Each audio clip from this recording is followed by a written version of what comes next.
Welcome to the COMC High School Football Coaches Show, brought to you by the great folks at Central Ozarks Medical Center, where your health is their mission. Also brought to you by Sir Dyke Yamaha, our veterinary, Polylift Boat Lifts, Show Me Zero from MoDOT, and Lake Ozark Real Estate, Jonathan Hartenstein, owner associate. You can see we're down on the field here at the School of the Osage, home of the Indians today. It's because we're in the sun. It's a cold day, so we wanted to stay in the sun. It's head coach Shannon Jolly, coach of the Indians, and coach, that was quite a game Friday night. Starts out your first round playoff game. You were at Warrensburg. They jump out to a huge early lead. Looked like it's going to be a blowout. And by golly, you guys rally. You come from behind, actually take the lead in the fourth, and just come up short in the end. Yeah, I mean, we don't have enough time to cover it all today, like what the game was like. But, you know, it was just another step in our process of being ready. I think, our kids prepared really well. We talked about the comparison of going to Reed Spring last year, and we were uncomfortable. The weather was uncomfortable. Our kids were distracted, and they just weren't used to that environment. Well, Friday night, we handled it. And like I said, I was really proud of our kids to come out, and they looked comfortable. And what I mean is that they were like, hey, the moment wasn't too big for them. And we just unfortunately had some letdowns in some different areas throughout the game, and it ended up costing us at the end. Yeah, you dominated the second half of that game on the road against a really good team in the playoffs. You have to be so pleased with that. Yeah, we are. I mean, it's better. Like I said, it's better. I told somebody to have a really good second half and come out and finish strong than to have a really good first half and then drop off. It's just but it's a conclusion, and you can't get around it, and that's what it is. It's a conclusion to the season, and you'll evaluate everything and look at it. But the conclusion for us was, letting the team drive down in the fourth quarter and kick a field goal on us, and without our inability to come back and get down the field in time to score again. So, like I said, it was tough. That's one of those games, though, I'm guessing, as a coach, you can take a lot of positives to build in the off season out of that. Is that something you can do in the off season from that game? We didn't even need that game. I mean, because our kids have killed it this year.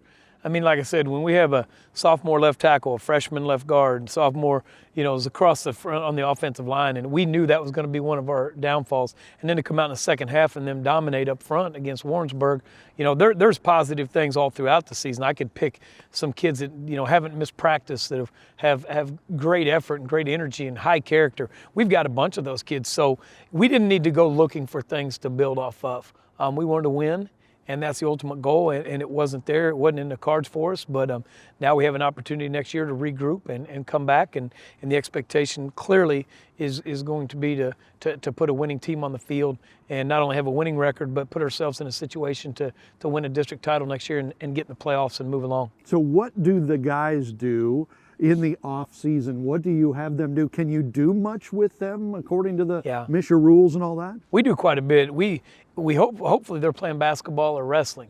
And if they're not doing that, then we get them down here, and we do a Monday morning session at 6:30 a.m., right after Christmas, and we start on that.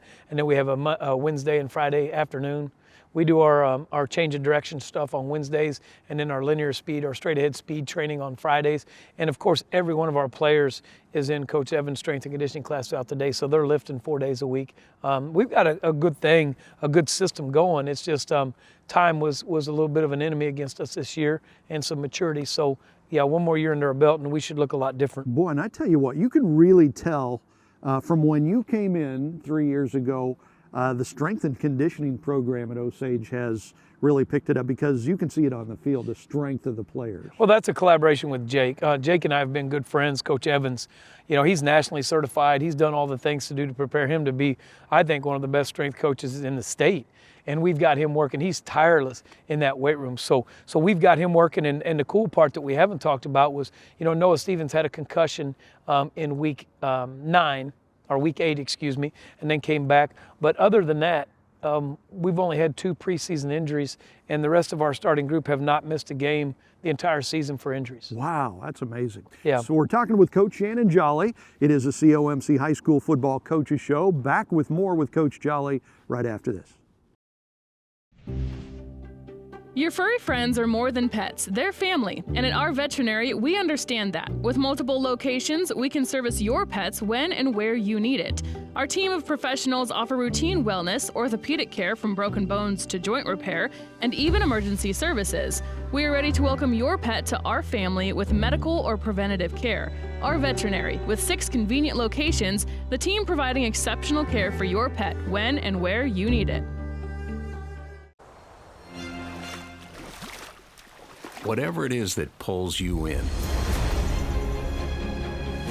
Yamaha is here to elevate every moment and bring you closer to where you need to be.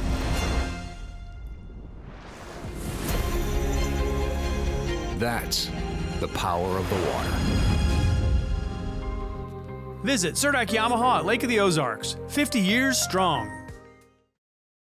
Welcome back to the COMC High School Football Coaches Show, our last Coaches Show of the year with Coach Jolly, as our season came to an end last Friday night. Last second loss at Warrensburg. You guys rallied from behind, almost won that thing on the road.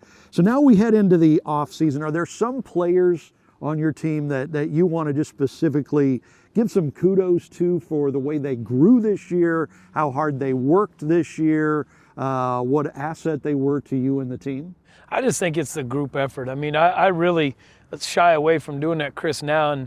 And you know, we get emails and calls all the time about, you know, maybe how come you didn't do this or how come you didn't say this. So I'll just tell you that this is one of the most enjoyable years. It took a lot of energy and effort, but to have a group that had lost so many seniors and come back and, you know, other than one game, the week 1 game, you know, there wasn't any blowout games. We were in games contested. And then I talked to them about that last game at Warrensburg is you know, this is a meaningful game. Like, this is a good program, you know, a larger school, good program, and our kids went toe-to-toe with them.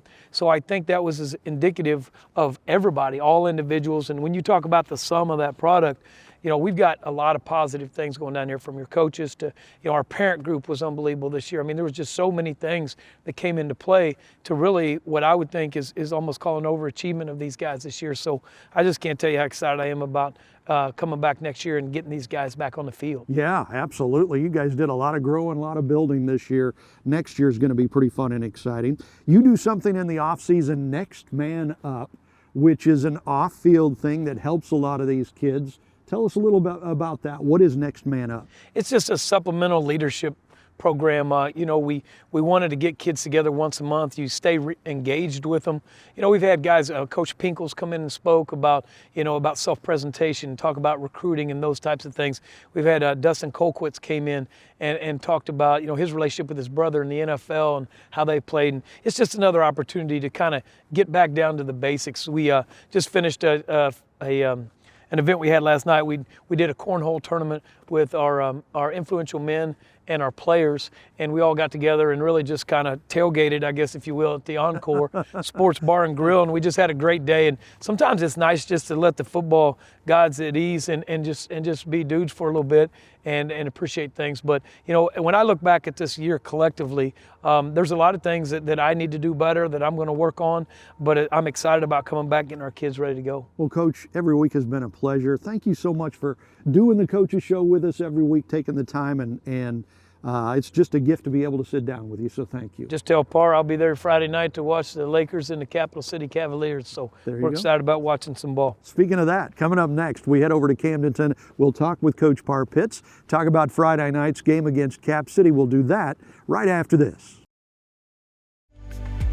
Exclusive lake luxury is hard to come by nowadays, but that's exactly what's available at the Villages at Shawnee Bend.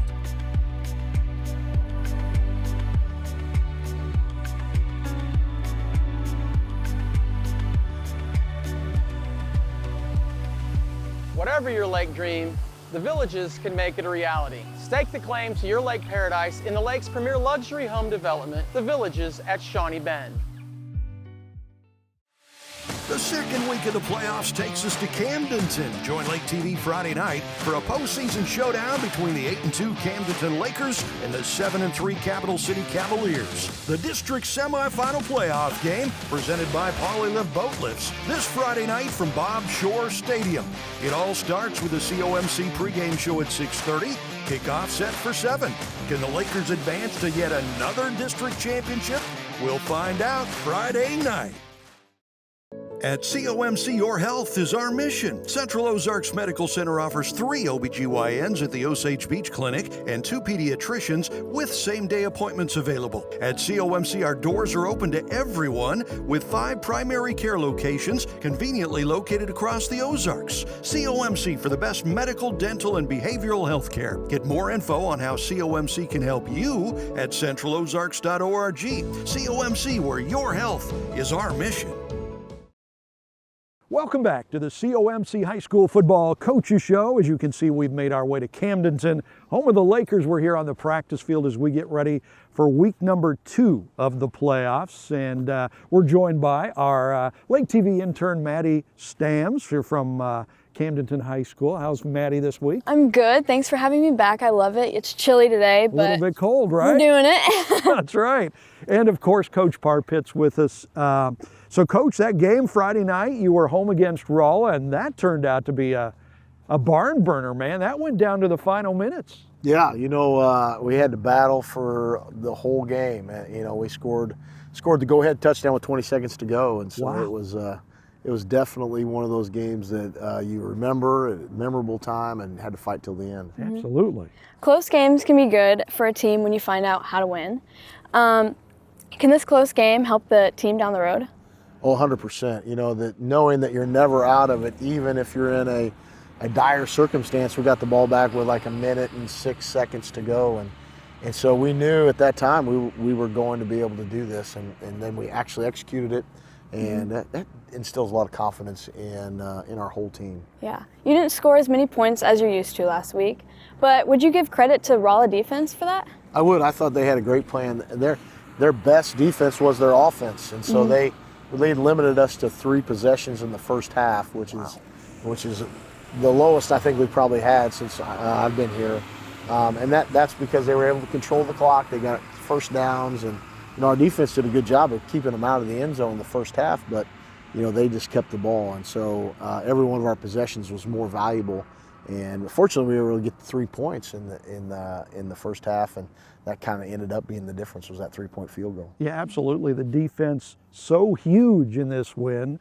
You kept them scoreless first half, held them to 14 points for the game. The defense kind of won this game for you in a way. Yeah, I always feel like the defense is one of those consistent things. Offense, the weather can affect you in terms of like the wind or the rain or the cold or whatever. Offense is the same. You're going to be able to fill these gaps and cover these guys. And so defense is one of those consistent things that you've got to be able to do no matter the circumstances. And so we did that. And I was proud of our team for playing hard and playing all the way till the end. Absolutely. So take us through those last couple of minutes where you had to get a stop to get the ball back, I'm guessing, and then you get the ball back and you score the game-winning touchdown with just a couple of seconds to go. Take us through that. Actually, they scored the go-ahead touchdown with 1 minute to go. Oh, they did? Yeah, okay. On a pass in the corner of the end zone. And so it was one of those things where they had a ton of momentum scoring there late in the fourth quarter, and then we get the ball back. And, the thing that I would tell you, our coaches and our players never got rattled. They just said, here's what we're going to do, and guys went out and made plays. And so it was one of those situations where we practice it all the time in terms of being able to be focused in on the play at hand, but then we actually went out and executed it. Yeah, and Maddie brought it up. Being able to win a game like that, kind of invaluable in a way for the young players to figure out how to win in crunch time and know that they can win in crunch time. Yeah, and somebody told me Friday night that it was our lowest offensive scoring production with a win in a long time. Wow. And so, you got to be able to win in different ways, whether it's special teams, defense, or offense, as you go forward. And so hopefully we can build upon that. Absolutely. We've got Cap City this week, round 2 of the playoffs, a game you can see on Lake TV Friday night. So we'll talk with Coach Parpitz about Capital City right after this. A message for everyone using the roads. That's you drivers and riders, evening runners and those running errands, lake dippers and road trippers, fun havers and adventure seekers. Help make the roads safer by doing 4 simple steps. Buckle up, phone down, slow down, and drive sober. That's it. 4 simple steps that have been proven to prevent traffic deaths. That means more rides, runs, laughter, life. After all, simple actions save lives. Being a successful Laker athlete takes hard work, discipline, and teamwork, much like our work here at Polylift Boat Lifts. If you envision your team being the best, you will be the best. The effort you put into building your team and working together as one unit always pays off. And remember, Lakers, who's got it better than us? Congratulations to all the Laker athletes from all of us at Polylift Boat Lifts. We don't just build boat lifts, we build poly lifts. Welcome back to the COMC High School Football Coaches Show. We're talking with Camdenton Lakers head coach Parr Pitts. I think my tongue is frozen out here today. It's so cold. So Cap City, they've had a pretty good team for the last couple years. They won their very first playoff game in school history, I believe last week when they beat Battle. So they're going to come in pretty fired up this week. Yeah, you know, they're played well against Battle. It was the second time. It was similar. They had to play Battle twice during the season. And so they were able to come out and play well last week. And so they'll have a lot of momentum coming in. And first time our 2 varsity programs have matched up. So it'll be an exciting night. For sure, Capital City is a newer school. They just picked up the first playoff win in history over Battle last week. I'd say they're pretty fired up. Yeah, you know, we've been able to sort of dissect that film, and they play with a lot of physicality. They play a really hard-nosed running game. They've got a running back that's rushed for over 1,700 yards, and so we know that you know, running is their game, and then physicality on defense is what they try to do. Yeah, what will your defense need to do to slow them down this week? Well, we gotta focus in on the run game for sure, and it's very similar to last week in terms of they run some option. They like to put the ball on the edge and make players in conflict, and so we'll have to play do our job. So it's sort of assignment football, and we'll have to be able to tackle, continuing to build on tackling better. I felt like we tackled better last Friday than we did the Friday before, and our defense played well. So hopefully we can continue to build on that. And in the crossover between the running games, you know, each week we're getting a little bit deeper into the playoffs, and the running teams become better. Yeah, absolutely. How about the offense? First of all, were you disappointed in the offense last week, or was it just Rolla playing really good defense? I'd say it's probably a combination. We had some opportunities that we didn't take advantage of, but I was super proud of the way that when we got the opportunities, we were able to take advantage of them. But we had some penalties. We had some missed opportunities in the passing game. The running game I thought was very consistent. We rushed for right around 200 yards, and that's a pretty good situation for us. And usually we pass it more than we run it, but we were able to actually have more yards running than we did passing last week. So those things are consistent. Running game is consistent. Defense is consistent. So we have to just be able to build upon those. Yeah, and so I don't know much about the Cap City defense. How do you attack them? What's the plan? Well, we gotta. They haven't faced a 5 wide receiver sort of offense like we run on film. They see it every once in a while against maybe Rockbridge or somebody like that. But so we'll have to kind of diagnose what they're attacking us with. Usually it's a 5-person box where they're going to have 5 guys in the run game, 6 guys in the pass game. So that's usually where people start. When we get into that first quarter, that's when all the diagnosis is going to take place. Absolutely. How's the team health? Any major injuries? You know, we were actually, Sam DeMott came back and played in the second half of that game, and Joshua Balderas played in the second half of the game. So those are good signs that they're back and able to get after it a little bit. Great. Maddie, thank you for joining us again this week. Looking forward to next week already. Yes. Are you having fun joining us? Oh, yes, I love it. Okay. Look for Maddie. She's going to be a star in the future. Yeah. She's actually taken a class with you. I believe, in the past. We've worked together in the past, so it's I'm so excited to see her doing this. I knew we talked about it even last year about her wanting to get into broadcasting and how she's a natural. So cool. Good job. Thank you. So that is your COMC High School Football Coaches Show, presented by the great folks at Central Ozarks Medical Center and brought to you by Sir Dyke Yamaha, our veterinary, Polylift Boat Lifts, Show Me Zero from MoDOT, and Lake Ozark Real Estate, Jonathan Hartenstein, owner associate.